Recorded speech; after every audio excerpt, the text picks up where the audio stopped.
Okay, so Lauren, we are uber grateful to you and to Dave Kalal, your assistant, and for all the work that you do. So show us where we are.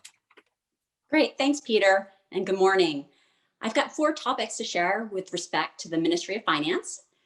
First, we'll explore St. Mark's financial strength by looking at the foundation upon which we operate through our balance sheet, including our endowment.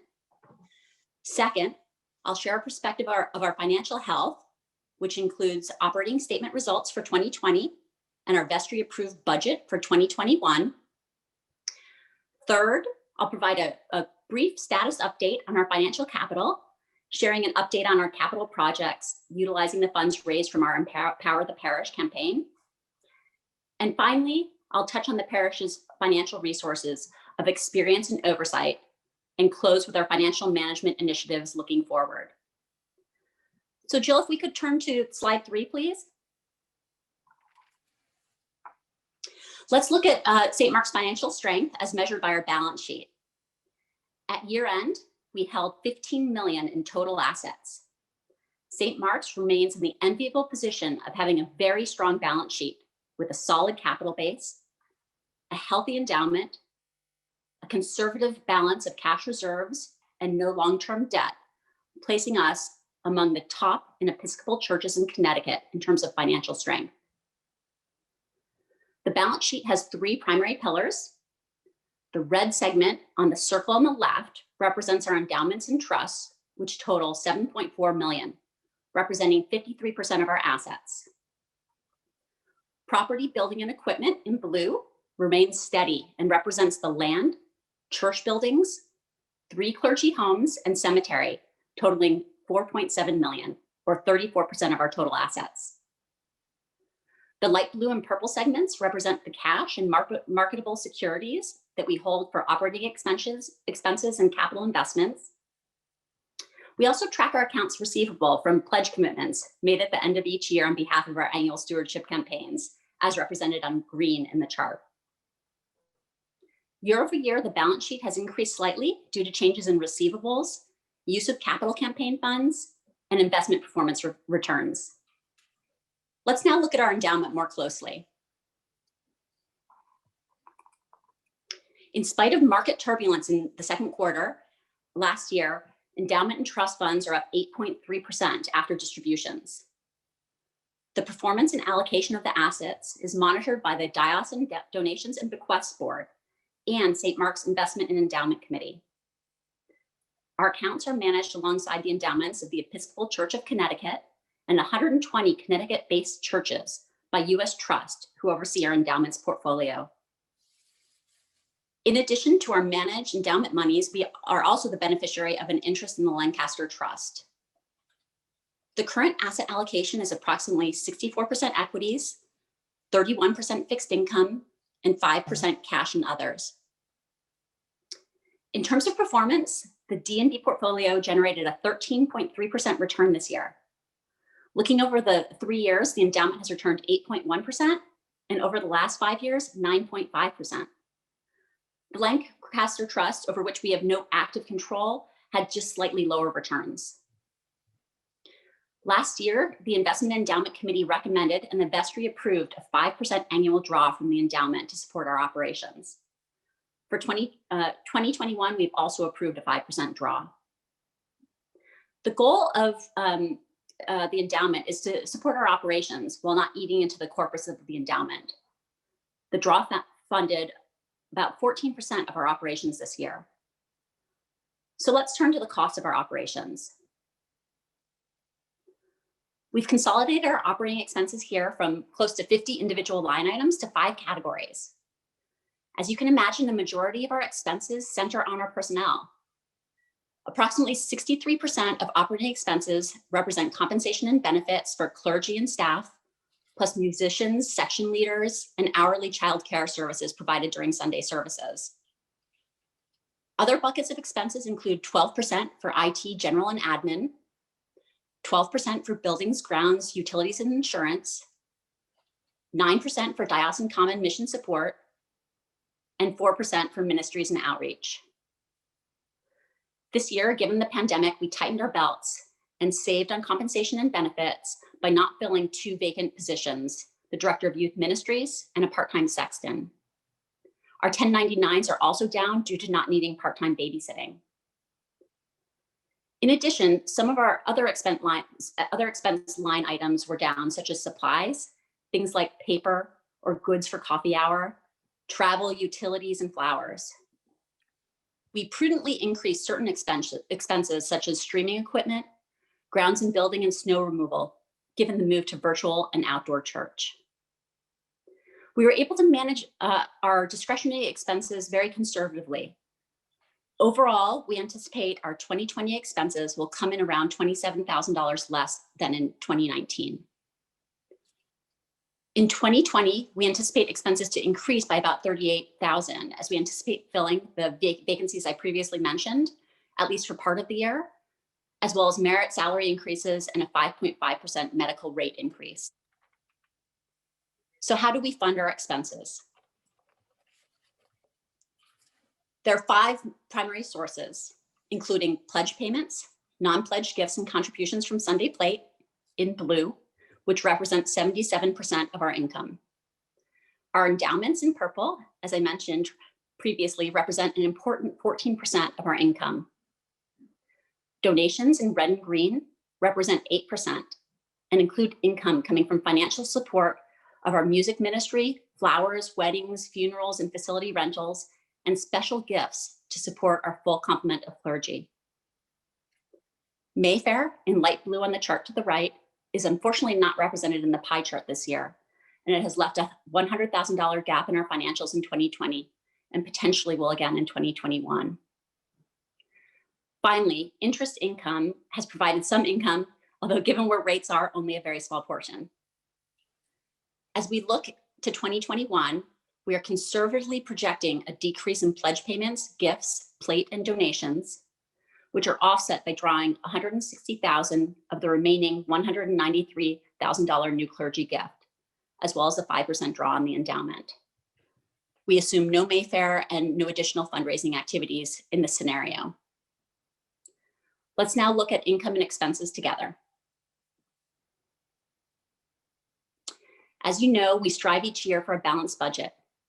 If you recall, in 2020, we had a surplus, which we utilized in 2018 for one-time discretionary expenses, including Francis, our pastoral pup, long-deferred buildings and ground repair and maintenance, and other ministry initiatives. You can see that for 2019, we achieved a balanced budget, but we took down reserves to pay for one-time legal expenses that were incurred for work around the Waveney Life Care Network's proposed senior housing development adjacent to the St. Mark's campus. Those legal costs carried into early 2020. During the pandemic, we applied for and received $285,000 in funding through the CARES Act Payroll Protection Program, which helped us keep our staff employed this year, $215,000 of which went to St. Mark's and $70,000 to the preschool. The day after Thanksgiving, we received the good news that we were granted forgiveness for those funds, making them a grant. We've been able to utilize funds raised in prior years to address outflows during the pandemic, notably continuing to fund outreach grants. Rather than disperse all the monies we raised during the 2019 Mayfair to outreach in 2020, we prudently decided to split the payout over both 2020 and 2021, knowing that we wouldn't have a Mayfair in 2020. Finally, we look at 2020 and 21 on a combined basis, given the ongoing pandemic. Over the 2 years, we anticipate having a balanced budget through utilization of PPP grant and employing dedicated reserves and donations for specific purposes to sustain the mission of the church. In summary, at the end of 2021, we'll have utilized our full PPP grant, drawn down on most of our new clergy gift, and will likely need to creatively prepare to fill an operating gap in 2022.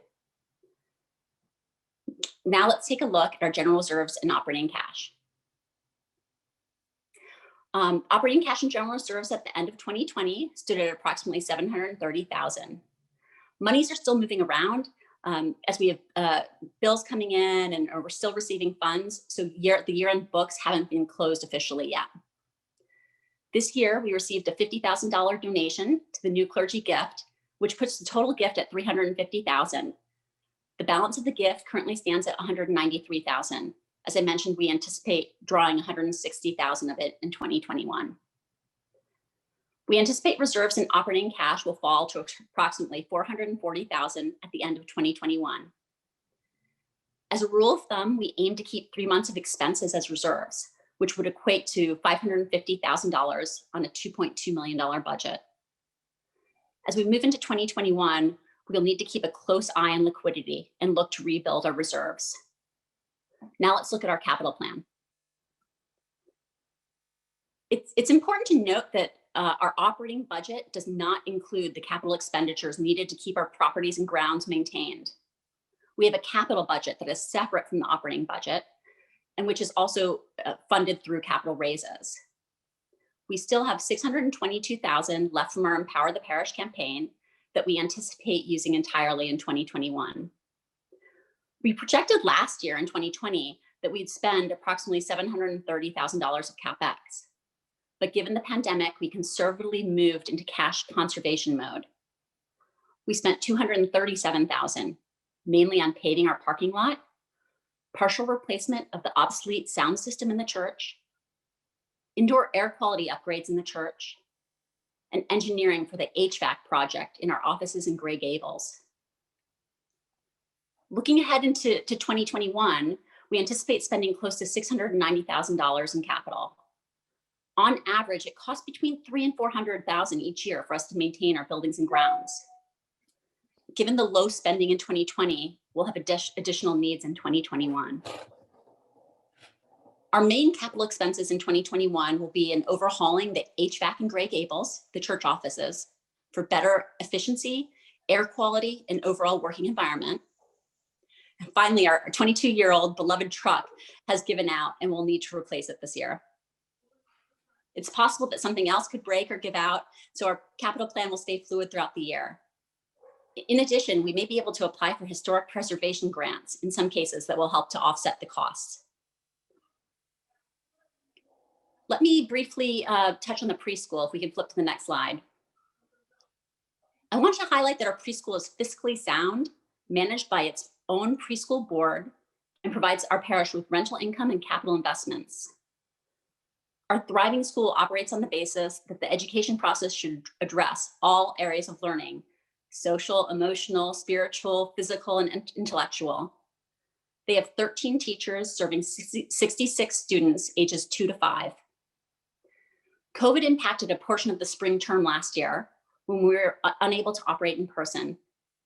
As you can imagine, in this age group, remote learning is difficult, and as such, a partial tuition reimbursement was applied. Over the summer, the preschool made a big investment to support in-person operations during the pandemic environment. This preschool was also able to take advantage of the PPP funding, and we kept our teachers employed throughout the pandemic. The net effect of tuition refunds and PPP grant was a flat net surplus on a year-over-year basis of $24,000. Finally, I want to close by acknowledging that financial management is indeed a team effort. Each of the individuals listed on this slide participate in a process that oversees portions and or the whole of our financial operations and statements. A measure of our financial strength is the talent and time commitment made by our finance and investment and endowment committees, other boards, committees and staff, including the Outreach Commission, the Property Committee, the Preschool Board, the Stewardship Committee, our plate counters in the vestry. And it is with sincere and grateful thanks we commend their service and support. Now let's talk about our accomplishments in 2020 and what we're looking forward to this year. This year, we reviewed the Finance and Investment and Endowment Committee membership. We updated the charters and resolutions and created an investment policy statement.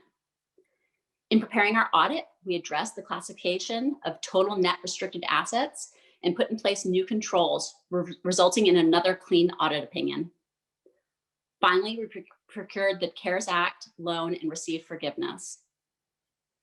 As we look to 2021, we'll put in place a strategic plan to sustain our mission through endowment, fundraiser, or other means, continue to plan for capital needs, conservatively manage our expenses to maintain a balanced budget. We'll review our endowment investment manager, and continue to research a revolving credit facility for our liquidity needs. I'm happy to take questions at the end of this session, or feel free to reach me via email.